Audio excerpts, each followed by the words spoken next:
Come on and see, Tennessee Tuxedo. See, Tennessee Tuxedo. He will be parachuting for your pleasure, sailing seas in search of treasure, anything so he can measure up to men. That's Tennessee Tuxedo, a small penguin who tries but can't succeed, although he may fail. As he fights for fame and glory, still he tries in each new story tale. One quiet afternoon at the Megapolis Zoo, Chumley was deep in thought, and Tennessee Tuxedo was deep in the Wild West. What a place. Cowboys and Indians. The old Chisholm Trail. The U.S. Cavalry. Just imagine being the first penguin on the western frontier. Sergeant Tennessee Tuxedo reporting, sir. What are your orders, General Livingston? Round up Geronimo? Meet Sitting Bull at Little Bighorn? Cut Crazy Horse off at the pass? No, nothing like that. It's these sudden Indian attacks on the fort. And I'm sending you and your men to the outpost beyond the ridge so you can warn the fort. Yes, sir. And remember, we're depending on you to give us the warning. I don't want any more surprise attacks. You can count on me, General. Tennessee Tuxedo will not fail. All right, men, mount up. Forward! Oh! My office! Wait! All right, men. How will we get our warning message to the fort? why don't we do sort of like the Pony Express, huh? Why don't I stay up on my horse, ready to ride, huh? That's exactly what I was going to suggest, Jack. And so Yak waited astride his horse, while the others carefully watched for Indians. Gee, Tennessee, look at that funny cloud. That, Chumley, is what us old troopers call a dust storm. If that's a dust storm, it's the first one I ever saw wearing feathers. Feathers? It's the Indians! Ride, Jack! Warn the fort! Here I go!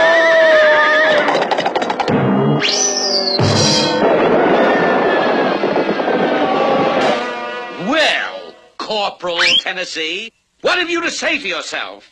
This time, Tennessee Tuxedo will not fail. Ye better not. Men, we've got to find a better way to get our warning to the fort. Gee, Tennessee, I read in a book once that Robin Hood and his men used to send messages on the end of an arrow. You've got a point there, Chumley. Let's give it a try. All ready for the test shot, Chumley. Point the arrow toward the fort. Okay, Tennessee. Fire! Yo! Chumley, you dimwit! Gee, Tennessee, it wasn't my fault. We need a bigger bow and arrow. This one won't shoot far enough. There now. With this bow, you could shoot a message clear over to California. Battle stations, boys. Here comes another feather duster. Listen, Chumley. They're carrying on like a bunch of wild Indians out there. All right, Chumley, fire at will. Fire at will? Gee, Tennessee, I don't know any of them by name. No, you numbskull. Fire at the fort. Oh. No word from the outpost yet, General. Well, no news is good news.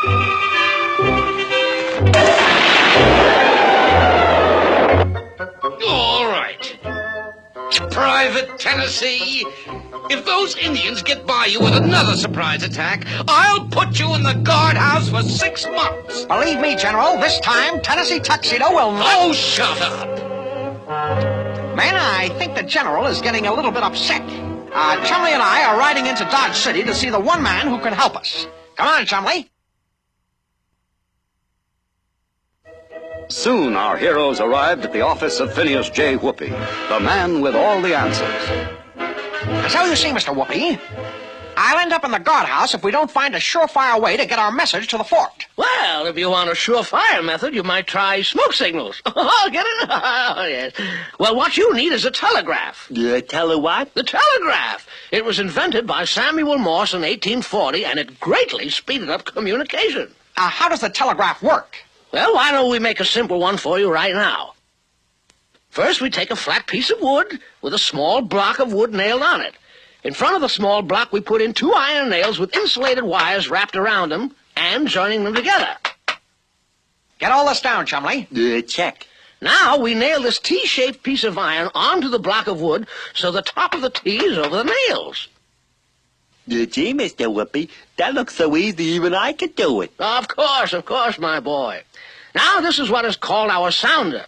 It receives the message. So from it, we run our wires and then build our message-sending device. That's the part we'd need in the outpost. Exactly! To build the sender, we use this small square of wood, 2 thumbtacks, and this small strip of flexible brass or copper. We put one end of our wire under the end of our copper strip and tack it down on the wood. Then we bend up the other end of the copper strip. I still don't see how it works, Mr. Whoopi. Patience, my boy, you'll see. Now here, under the up end of the copper strip, we tack down a piece of insulated wire. Check. Then all we have to do is take the wire from our receiving device and attach it to a battery. And then do the same with the wire from our sending device. And whoopee! We have our telegraph. But how does it work? Very simple. This copper strip is our key. Just press it down on the tack, and it completes our electric circuit. Look! That T-shaped piece of metal hit the nails and made noises. Exactly! When our key completes the electric circuit, current flows to our nails and makes them magnets. And they pull down the sounder, the T-shaped piece of metal. Can you send real messages, Mr. Whoopi? Of course! Using this Morse code, you can send dots and dashes from your outpost. Someone else at the fort, using this same Morse code, can listen to the sounder and write down what letters the dots and dashes stand for. Zowie! All we've got to do is run wire from the fort to our outpost. Phineas J. Whoopi, you're the greatest. Quickly, Tennessee and Chumley hurried back to begin putting up their telegraph wire. All right, Chumley. Hold this post steady while I climb up and hook on the wire. Okay, Tennessee. Now hand me up that hammer, Chumley. But I... No buts, Chumley. Just hand it up. Okay, Tennessee.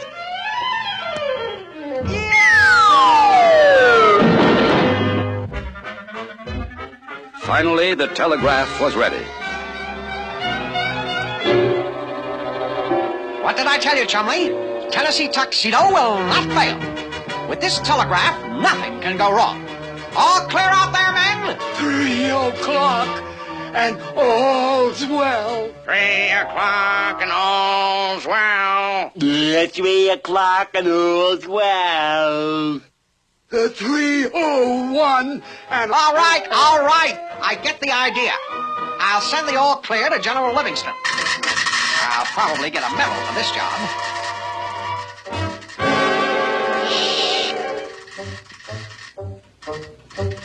But what does the message say? The outpost reports all clear. Good. I'm glad to see those boys are finally on the alert. And for completely failing in your duty to warn of the Indian attack, I order you banished from the fort. No, not outside the fort. Indians! No, let me in! Let me in! Let me in!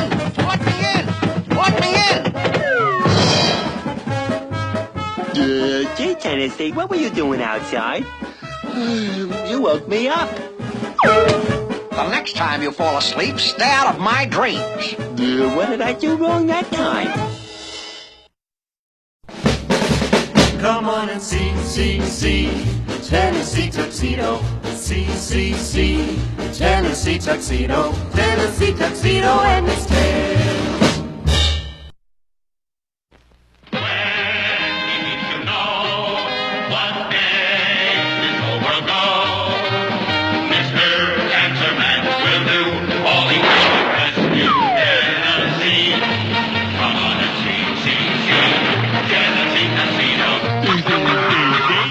Tennessee Tuxedo! Though he may fail, as he vies for fame and glory, still he tries in each new story tale.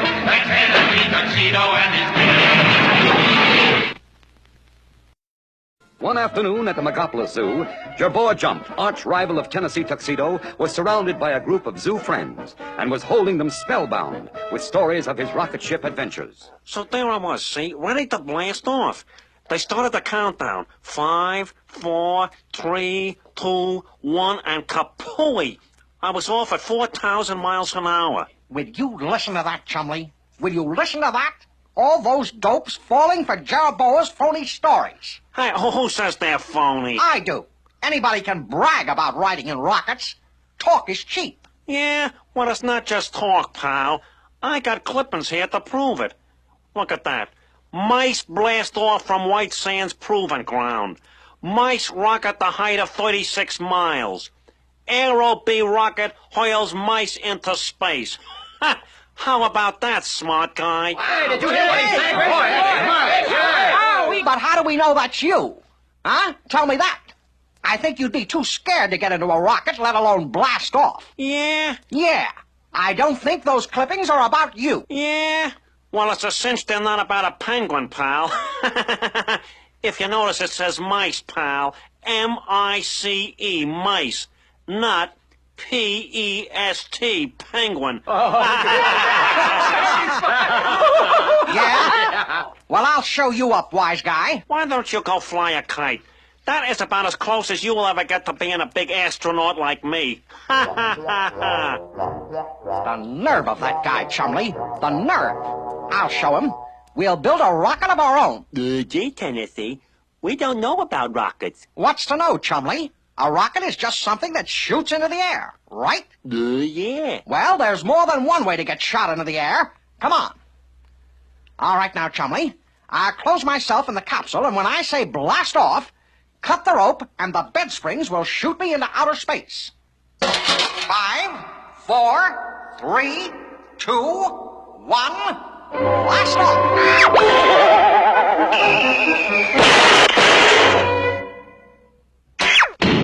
Gee, Tennessee, how's everything up on the moon? Never mind, Chumley, never mind. All we need is more power. Now, let me think. I've got it. Air pressure. I'll pop into orbit like a champagne cork. All right, Chumley. Pump.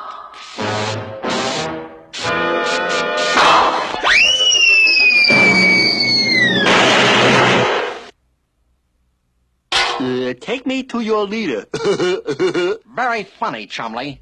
Gee, Tennessee, at the rate we're going, we won't get into orbit till the 4th of July. That's it, Chumley. You've got it. 4th of July, skyrockets. Now, why didn't we think of it before? There you are, Chumley. A real rocket. Tennessee Tuxedo will not fail. Now, light the fuse and I'll blast off.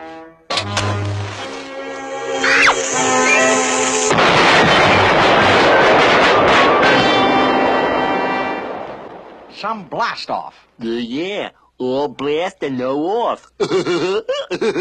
Chumley, I think it's time to go see Mr. Whoopi. He'll tell us all about rockets, and then we can show up that Jerboa.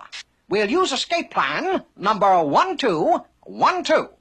Now, you go get the springboard while I get the umbrellas. Okay, Tennessee. The board's all set up. Okay, I'll just test it to see if it has enough spring. Not quite enough, Chumley. You'll have to move the sawhorse back a little bit. Okay, Tennessee. But first I gotta take off the springboard. Chumley! But at last, all was ready for the escape. All right, Chumley. I'll go first.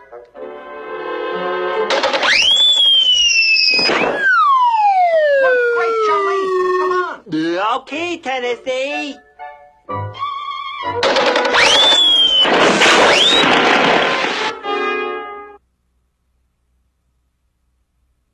And so a short time later, our two heroes were sitting in the office of Phineas J. Whoopi, the man with all the answers. Rockets, eh? Well, put all your money in rockets, my boy, because they're going up. You get it? Yes. But I think we can find out something about them. Now, where did I put that three-dimensional blackboard? Here it is. Rockets began about 700 years ago in China.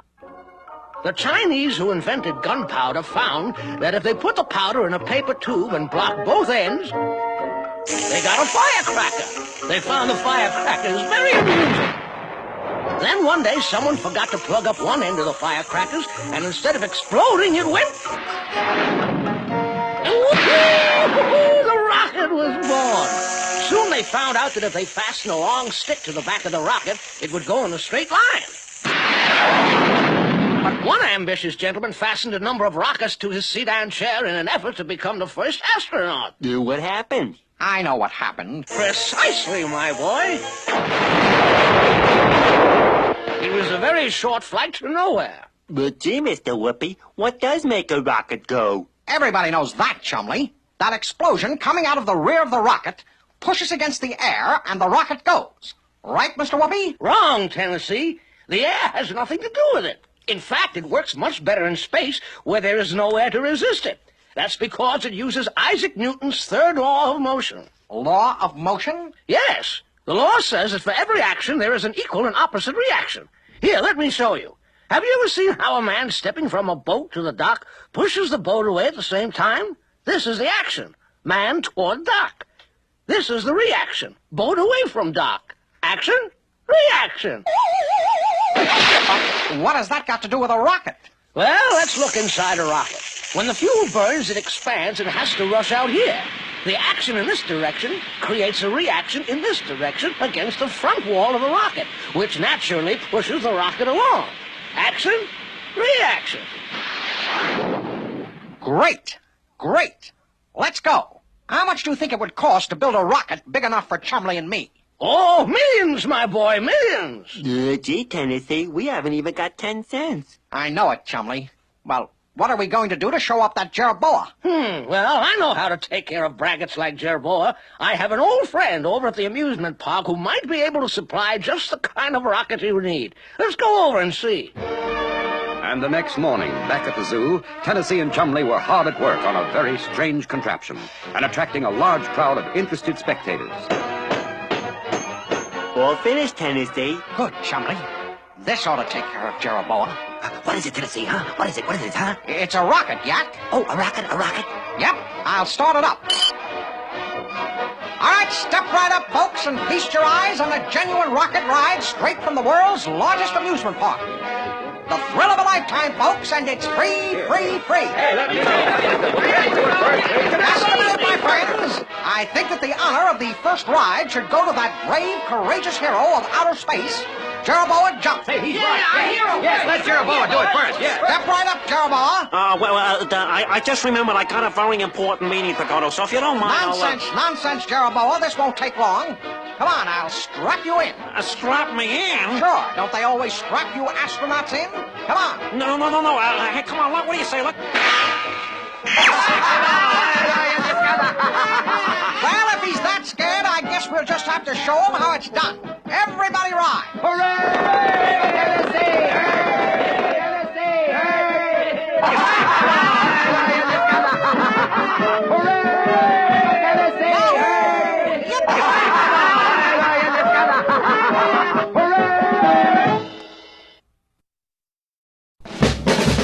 Come on and see Tennessee Tuxedo. See Tennessee Tuxedo. Tennessee Tuxedo and his tail.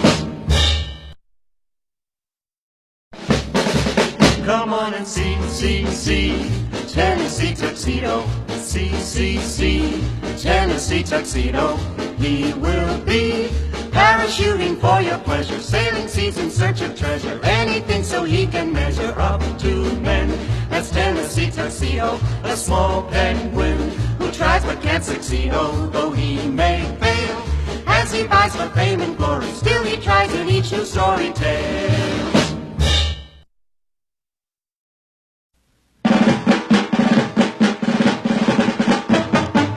One of Stanley Livingston's most prized possessions was old 97, an ancient locomotive which every week he shined and polished till it glittered like a diamond. Then each and every Saturday morning, Stanley put on his engineer cap, blew the whistle, and started off, pulling carloads of kids around the zoo.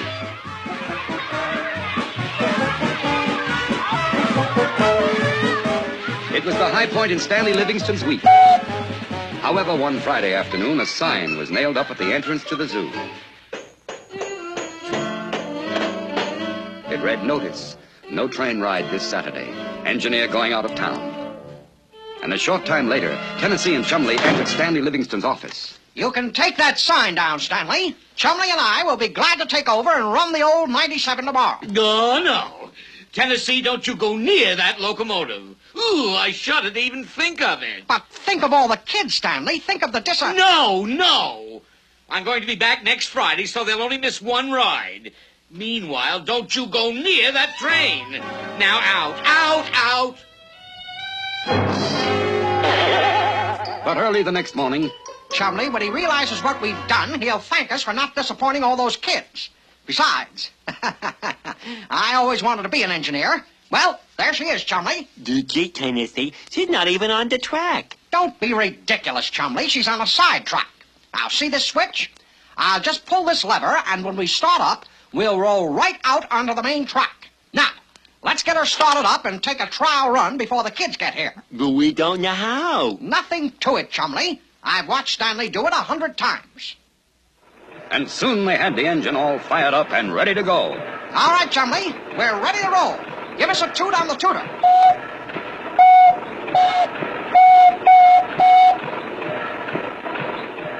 What did I tell you, Chumley? What did I tell you? Give us another toot on the tooter, Chumley. Sure thing, Tennessee.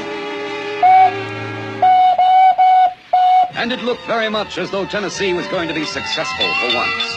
They rocketed past the monkey house, past the elephant yard, into the tunnel through Mountain Goat Rock, through the birch grove and around the lake. And soon we're on the straightaway back to the station and the switch. Here's the straightaway, Chumley. Let's see how fast she'll go. Hey, Tennessee, what is that red light up ahead? That? Oh, that's just the switch, Chumley. The light turns red when the switch is open. Open? Switch? We forgot to close the switch. Put on the brakes. Brakes? Brakes? What brakes? I don't see any brakes. Look out! Hang on, we're going to...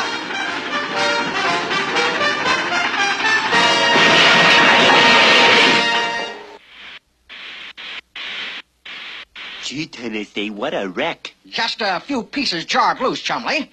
Nothing serious, Chumley. We'll have the old 97 back together again in no time. Yes. And so our two heroes started to work repairing the old train, and soon had it looking as good as new, almost. There we are, Chumley. Stanley will never know the difference. Yeah, but what about all these parts that are left over? Oh, well, they can't be very important. Forget them. We'll just fire her up and back up to the station. But try as they might, they couldn't make the old 97 budge an inch. She just sort of stood there and simmered.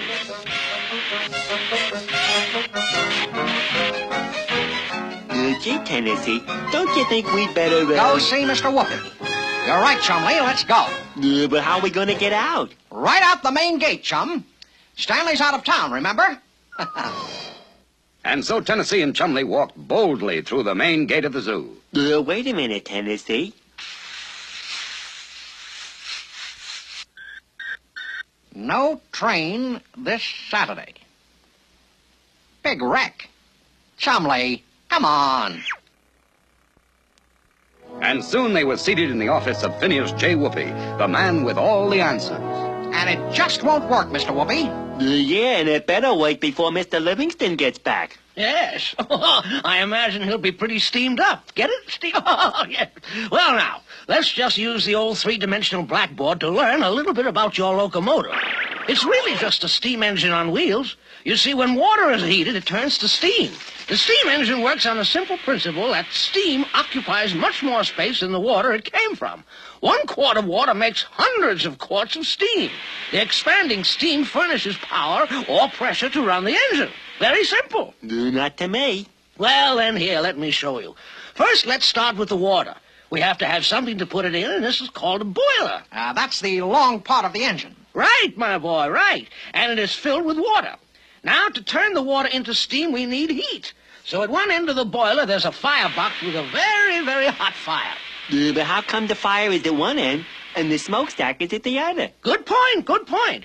Connecting the fire to the smokestack are a lot of pipes that run right through the water in the boiler. The smoke and hot gases from the fire go through the pipes and heat the water, turning it into steam. Then the engineer... That's me. Yes. The engineer opens a valve which lets the steam go down here, to the piston. Let's take a closer look. First, the steam goes in this side and pushes the piston this way. Then it goes in the other side and pushes the piston back. That's what makes the engine go choo-choo-choo. The pistons are connected to the big drive wheels, and as the pistons go back and forth by way of the connecting rods, they make the wheels go round, and round, and round, and so puff, puff, toot-toot, off we go. Phineas J. Whoopi, you're the greatest. Thanks a million. Come on, Chumley. Once back in the zoo, Tennessee and Chumley went right to work, using the information which the Whoopee had given them. All week long, they welded and riveted and hammered and filed until on Friday, just before Stanley was to return, they were finished. Done, Chumley, and just in the nick of time. Come on. We'll take her for a trial run before Stanley gets here. But at that very moment, No train this Saturday. Big wreck. Wreck? Tennessee? Chumley? All right, give us a toot on the tooter, Chumley.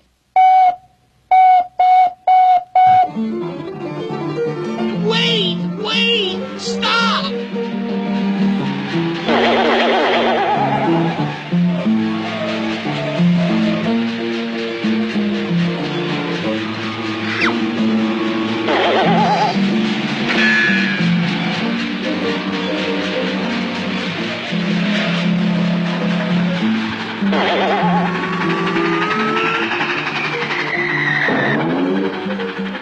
Here's the straightaway, Chumley. Now let's see how fast she'll go. Hey, Tennessee, there's that red light again. I told you before, Chumley. It means the switch is open. Open? Chumley, we forgot to close the switch. Put on the brakes. Brakes? Brakes? What brakes? I don't see any brakes. Oh, boy, here we go again.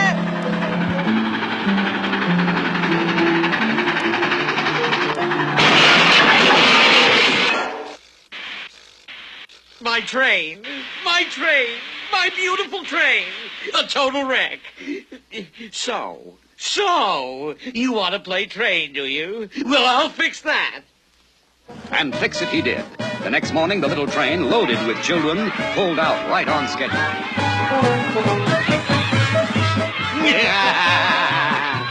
You always said you wanted to be a trainman. I said I wanted to be an engineer, not an engine.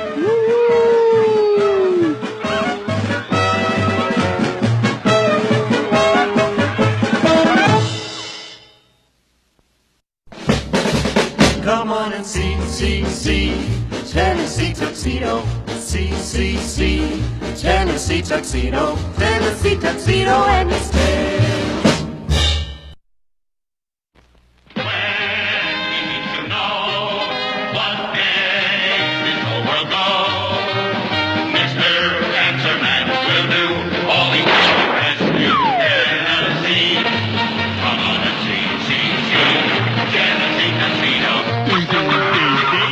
Tennessee Tuxedo. No need may fail. As he vies for fame and glory, still he tries in each new story tale. The Tennessee Tuxedo and his tail. One afternoon, the gates of the Megapolis Zoo were open to admit a very unusual new citizen. Zowie, Stanley. Who is that? That's our newest tourist attraction, Tiger Tornado. They say he can be mighty mean. Oh, he doesn't look so mean to me. Well, don't let that fool you. Just watch this. You're the bell, I'm a stampeding storm. I'm a terrifying tornado. Look out.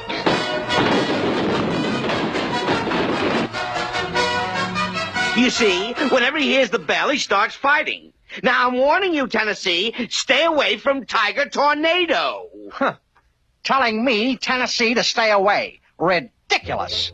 I'd better go talk with this Tiger Tornado and tell him who's boss around here. You're Tiger Tornado, right? That's me, all right. Well, for your information, I am Tennessee Tuxedo. You see, I'm in charge around here, and I want you to understand Hey, that's a pretty good punch you got, Tiger. That's right, all right. What's it to y'all? Take it easy. I happen to beat your bow at jump, and you and me can help each other. I bet you'd like to have all the others in the zoo waiting on you hand and foot, right? That's right, all right. Oh, I could use a little waiting on. I'm a tired tiger. Okay. With your muscles and my brains, we can take over the zoo from Tennessee Tuxedo. Listen. See those marbles, Tiger? Well, one of the first rules of safety is never leave marbles lying around, right? That's right, all right. So, us bad guys don't follow the rules. Now, all we do is wait at the bottom of the stairs. Come on. I'll do the bongo congo.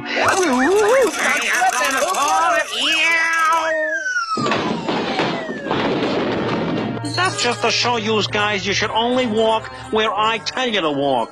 From now on, I am running the zoo. Why should we take orders from you? Because if you don't, you might just bump into a fist. Like this. You see what I mean? Yeah. What do you want us to do? Just report to my quarters in the morning. Here comes the Gopher Brothers, Tiger. And here is where we break safety rule number 2. What rule is that? Never leave roller skates lying around where they don't belong. Like this.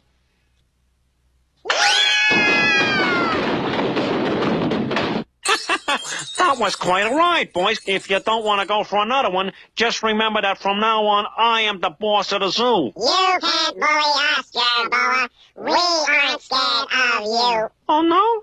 Well, maybe you're scared of a tornado, like this one. I'll just report to my quarters in the morning, boys, and I'll give you orders for the day.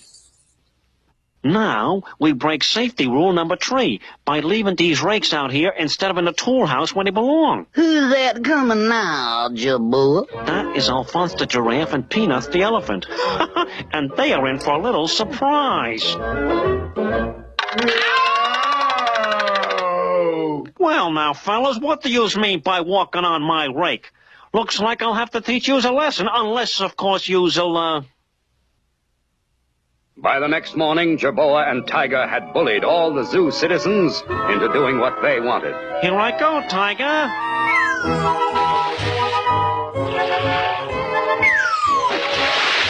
Oh, this is the life, huh, Tiger? Hey, Yak, you and Baldy cook up some more of those pancakes.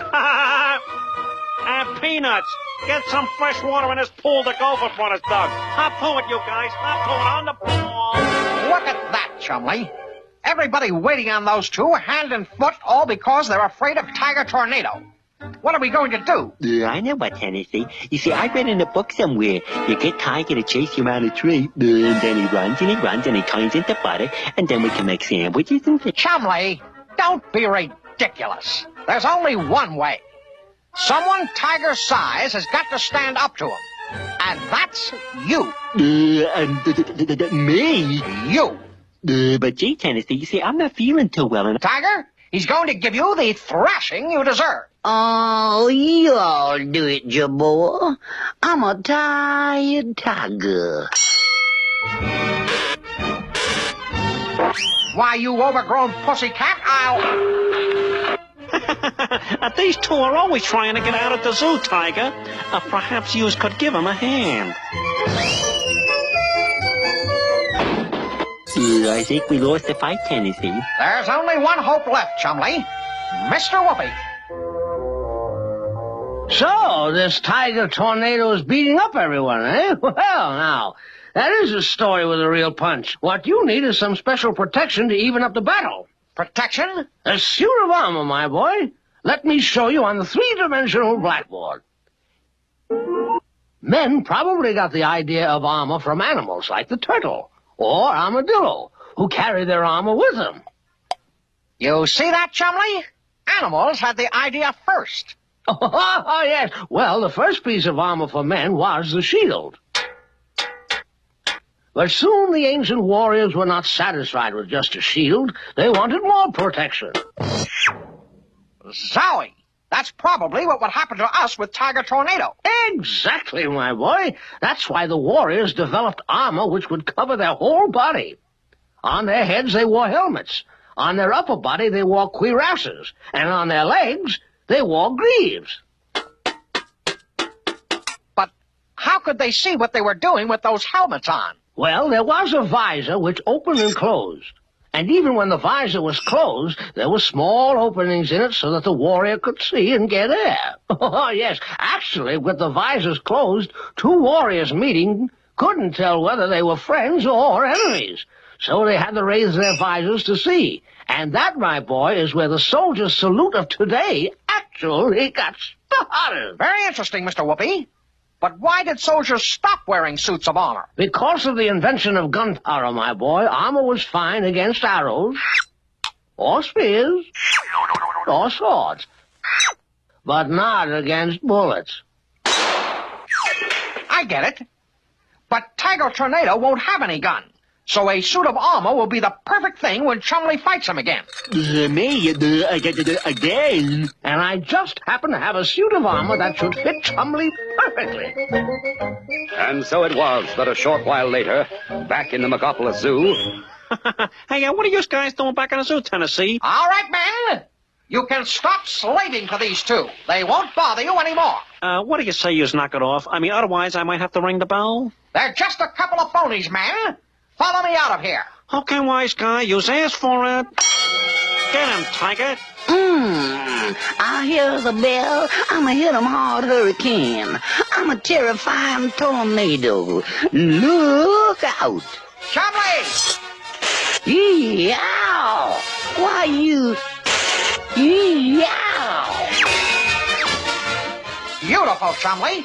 And now it's Jerboa's turn. Oh, hold on, wait. Please, don't do it. Don't do it. I'll be good. I promise you. I promise yous. Well, Chumley, that should take care of those bullies.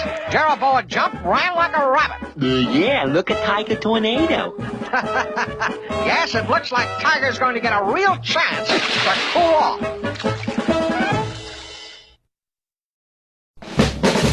Come on and see Tennessee Tuxedo. See Tennessee Tuxedo. Tennessee Tuxedo and his tail. Come on and see Tennessee Tuxedo. See Tennessee Tuxedo.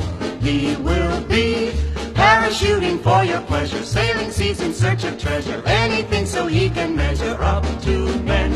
That's Tennessee Tuxedo, a small penguin who tries but can't succeed, although he may fail. As he fights for fame and glory, still he tries in each new story tale.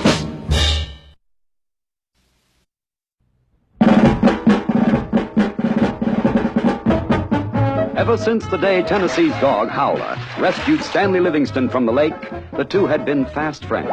Howler watched over Stanley like a mother over a child. He was, in fact, watching one particular morning, not long ago, when the mayor called on Stanley.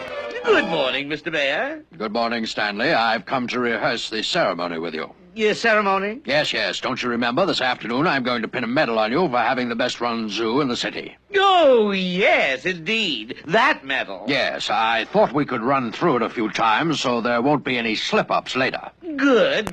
Yes, well, I'll make a little, speech and then pin on the medal, so let's get started. Gee, Tennessee, what are they doing? Looks like the mayor's going to pin a medal on Stanley. Isn't that cute, Chumley? Howler thinks the mayor is going to hurt Stanley. And it gives me great pleasure.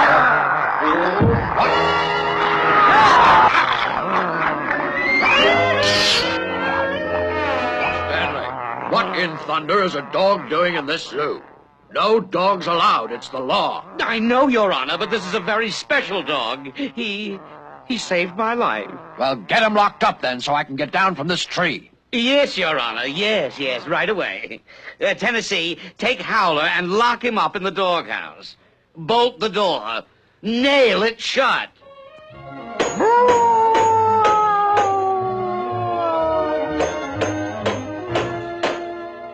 Sorry, Howler. Orders are orders. You're sure he won't come back? All safe, Mayor. We can get on with the rehearsal now. Yes. Where was I? Oh, yes.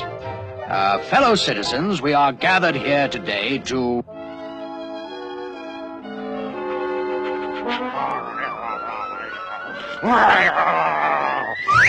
And so I pin this medal. Here he comes again.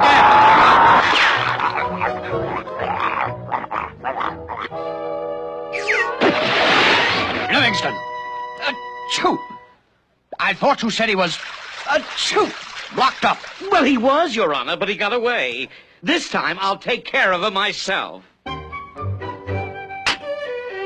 It's for your own good, Howler.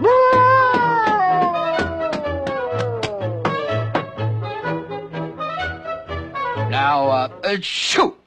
Can we proceed? Shoo! With the rehearsal. All clear, Your Honor. Where was I? Oh, yes. Hello, citizens. It gives me great pleasure to say at this day.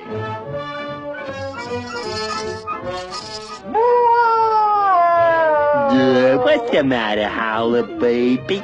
Somebody tie you up? I'll let you go. Chumley, you didn't let him go. Yeah, Tennessee. He was... Chumley, come on. Therefore, I pin this medal. Good grief! Get him away from me! Get him away! But he won't hurt you. Is that your dog, Tennessee Tuxedo? Yes, it is. Well, get him out of here. No dogs allowed in this zoo. Please, Mr. Mayor, he's a very good dog. We'll make him behave. We'll teach him. Ha! Well, all right. Anything to get down from here. But one more time, and out he goes. Now take him away. Gee, Tennessee, we don't know how to train a dog. No, but Mr. Whoopi will. Come on, Chumley.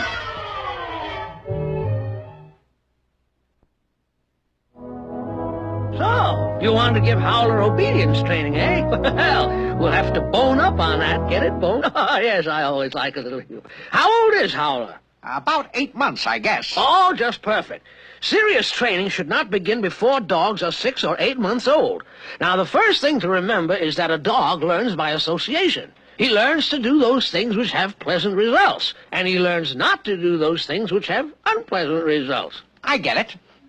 Pat him on the head when he does right, and clobber him when he does it wrong. Oh, no, it's not necessary to hurt him, my boy, not at all.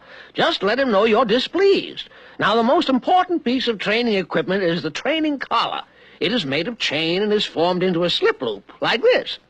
When the dog makes a mistake, you give a quick tug to the leash. The chain tightens around the dog's neck just for a second, and he knows he's been corrected. Oh, here, let me demonstrate with my dog, Pepper. Here, Pepper, sit. Good girl. Remember, it's very important to praise the dog after he's done something correctly. Get that down, Chumley. Praise the dog.